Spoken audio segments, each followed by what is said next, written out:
For this first lesson, we are going to be learning about parabolas and ellipses. So if you have not watched the preview to this yet, make sure you go and watch that because that has all of our formulas on it. Now, one thing you might want to do before you watch this lesson is you can print the slides that have the formulas on them, or you can just get the slides up on your computer so you can see it at the same time. We're going to be talking about the parabola first, and there's two types of parabolas. We have ones that open up or down, and then we have ones that open to the right or to the left. Now, depending on what your equation looks like, that tells you what kind of parabola you're going to get. So if the x is squared, it's going to be a parabola that either opens up or down. If the y is squared, it's going to be a left or right parabola. And depending on what number is in front of your second set of parentheses, if it's positive, it opens up or it opens right. If it's negative, it opens down or it opens to the left. So we're going to be looking for some important parts of the parabola. We're going to start by finding the vertex, which is the very lowest, highest, furthest to the left or furthest to the right part of your parabola. And then we're going to be looking for the focus and the directrix. So these are important parts of a parabola. A focus is a point that is the same distance to any point on the parabola as the directrix. So let's go ahead and start with the problem and let's match it up with the correct parabola. So looking at number 1, we've got an x squared. So I'm going to fold my graphic organizer in half here, and I'm going to match it up with the parabola that opens up or down. So first thing I'm going to do is let's start by finding the vertex. So the vertex is h comma k. Now h and k are numbers that are subtracted onto the x and the y. Now if you notice, we don't have any numbers subtracted onto the x and y, so our vertex is actually just going to be 0, 0.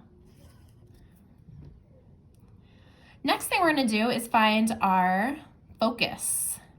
So the focus comes from P. So what I'm going to do is take this -6, and since it's in the same place as 4P, I'm going to set -6 equal to 4P. And I'm going to solve for P. So P would equal -6 over 4, so -3/2. So it's a negative. What that means is this parabola is going to open down. So what I'm going to do is I'm going to plot the focus, -3/2. I'm also going to plot the directrix, which would be at +3/2. So my parabola is going to look something like this. It's going to open down. But what we might want to do is get some points so we can plot a nice parabola with as many accurate points as possible. So I'm going to get my calculator out, and I'm going to plug in for y. Now, you might have to do a little bit of extra work here so you can graph it. So you're just going to solve for y. Y would equal an x squared over -6. So I'm going to type that in, x squared over -6. Hit graph. I should see that we have an upside down parabola. It's actually pretty wide. And let's go to our table of values. And you can scroll up and down and you can just plot some points. Now you only have to do one side of the parabola because it's symmetric, so we can use symmetry to get the other side. So if I use this parabola here, or the data points, I'm going to use the positive ones.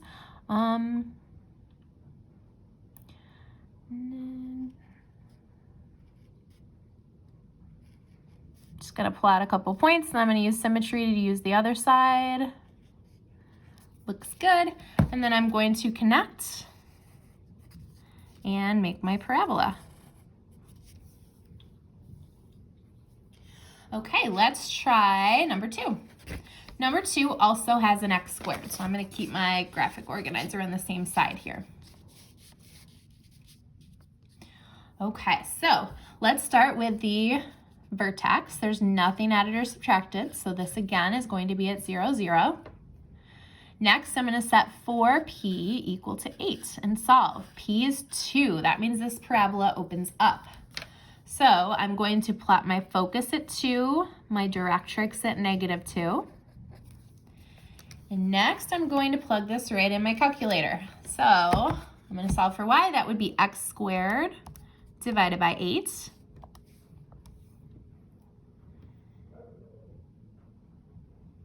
Okay, so we were right. The graph is opening up. I'm going to go to my table of values just to get some points. So I've got 0.5 at 2, 1.125. Okay, I'm going to use symmetry to do the other side. And then I'm going to sketch in my parabola.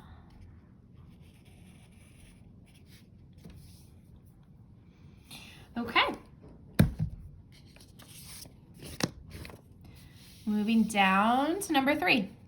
Now number 3 has a y squared. So I'm going to actually match it up to the second set of directions here. Now if you don't like the way that this looks, you can rearrange it because it doesn't quite look like what we have over here. So what I'm going to do is just rearrange it so that my y squared's on one side, my x is on the other side, and it matches up nice. So I'm going to multiply both sides by -6, and then I can just rearrange it. So now it looks like my problem where I have a y squared and I have the number being multiplied by the x. Now there's nothing added or subtracted on this one either, so my vertex is at 0, 0. And I'm going to set 4p equal to -6. So that's -3/2. So this graph opens to the left because it's negative. So I'm going to plot that -3/2. And I'm going to plot my directrix at +3/2. Now for this one, it's going to be a little trickier to use your calculator. You don't have to know. You could just go ahead and sketch in a parabola. But if you want to check your work, you just continue solving for y. You'd get y equals plus or minus the square root of -6x. And then when you go to your calculator, you're going to type in 2 equations. We've done this before, but we're going to do the square root of -6x, and we're going to do the negative square root of 6x. So you can see, whoa, that bottom line should go the other direction. Oh, yep, I forgot my negative. Add it in. See, if it didn't look like a parabola, you know you did something wrong. So we've got the top half, and there we go, we've got the bottom half. So you can use your table of values again to plot some points. So I'm gonna go to my table of values, and you'll see some errors, right, because the graph doesn't go beyond 0. So I'm just going to scroll up. I've got -1 at 2.5 approximately. It's going to use symmetry to do the bottom half, and then 2 at 3.46. So once you get a couple points, you can go ahead and sketch your parabola. Okay, next one, number 4. We've got x equals 7y squared. So same deal with this one. I'm just going to rewrite it. I want the y squared to be on the left side so it matches up with my formula here. So that means I got to move the 7 over to be with the x. So that's 1/7 x. So center again is at 0, 0. Okay, so let's set 4p equal to 1/7. So this is kind of a crazy one. I'm going to divide by 4. That gives me 1/28.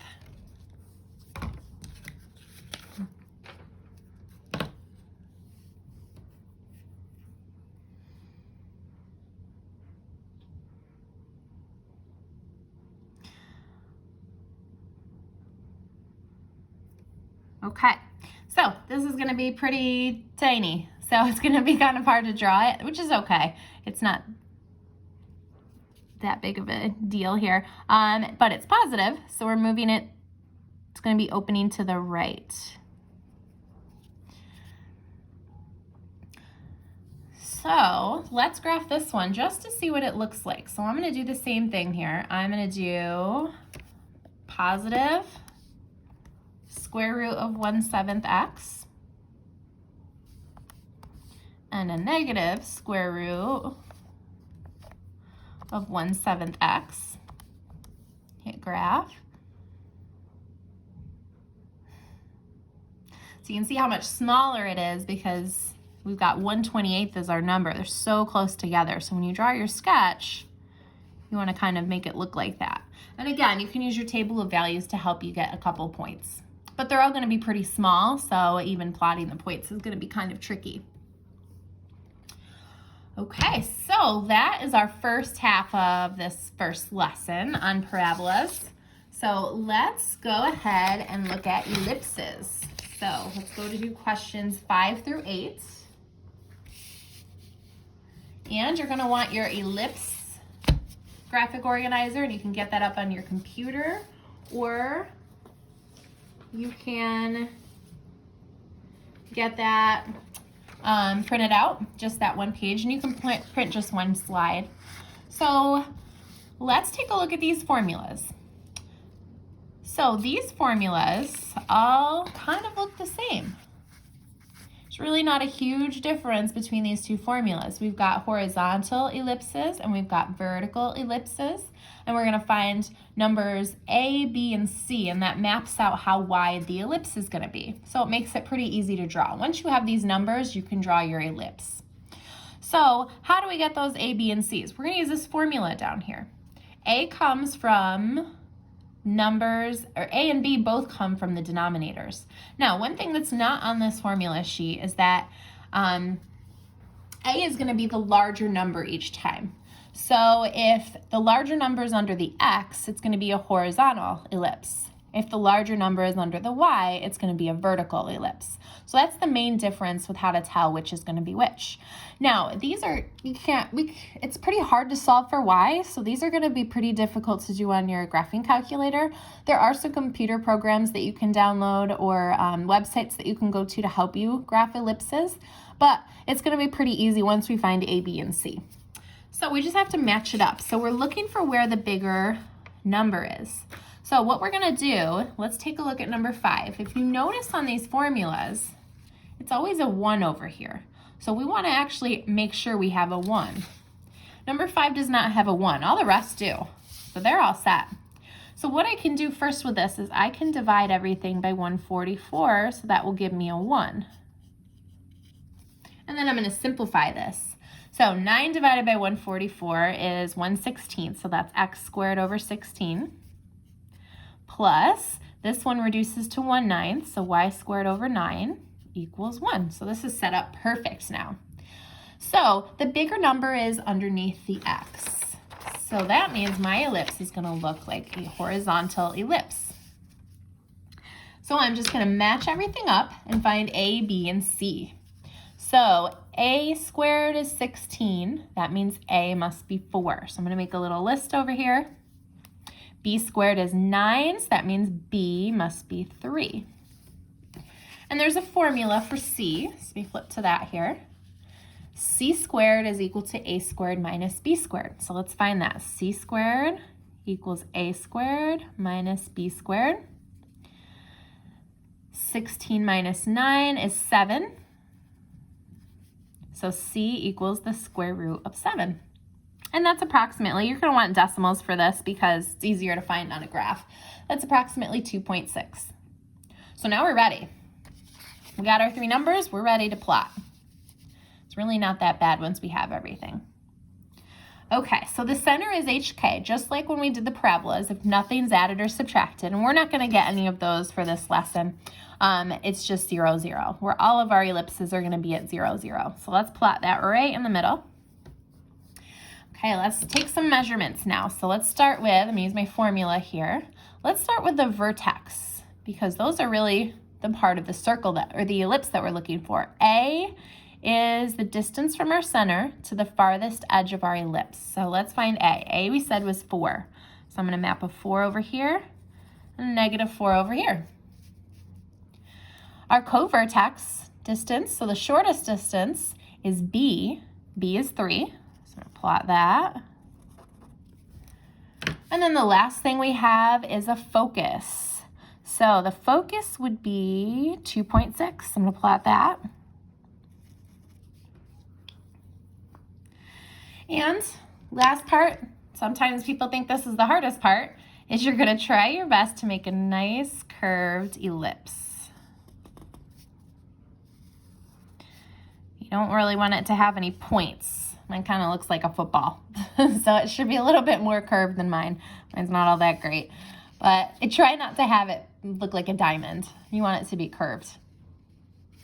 Okay, let's try number 6. Now number 6 this time, the bigger number is under the y. So that would be a vertical ellipse. So I'm going to put this side by side here. Okay, so let's match everything up. B squared is 4, so that means B is 2.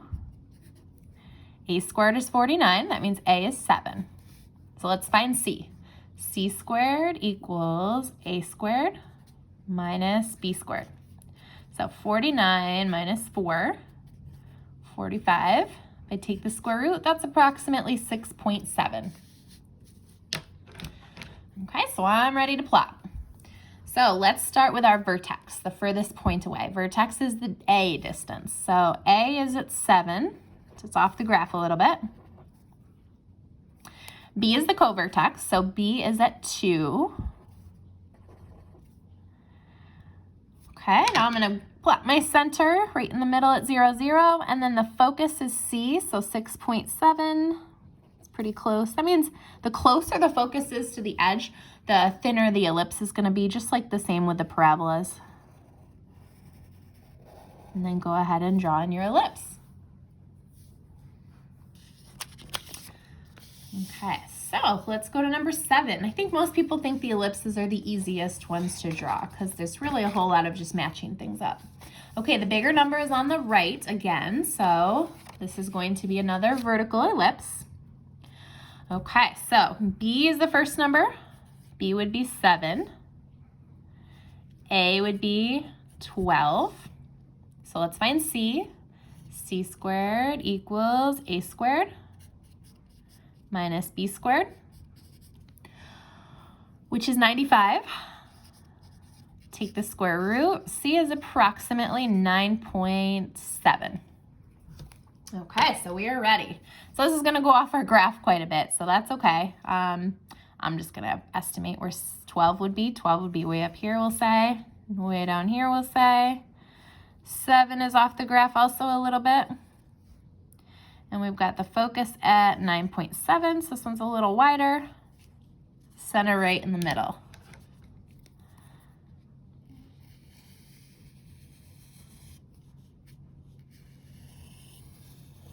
Again, some people think drawing that's the hardest part. Mine doesn't look all that good again.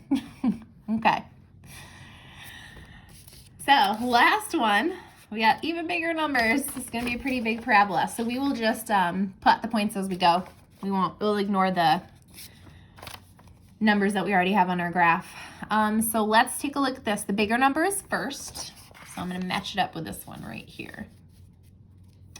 Okay, so A squared is in the same spot as 256. The square root of that, it would be 16. B squared is in the same spot as 36. So B would be 6. I'm going to find C. C squared, if you forgot again, it's right at the bottom there. A squared minus B squared.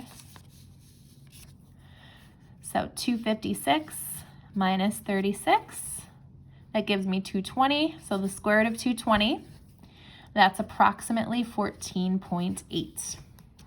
Okay, so let's plot. Okay, so A is the furthest distance out. Got my center right in the middle. So 16, I'm just going to throw it out there. Label it 16, just so I know.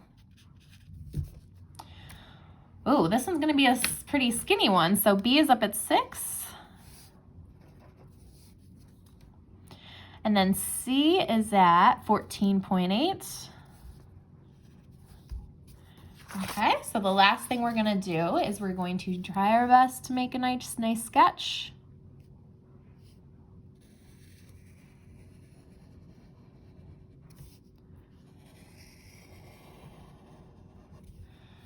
And there we go.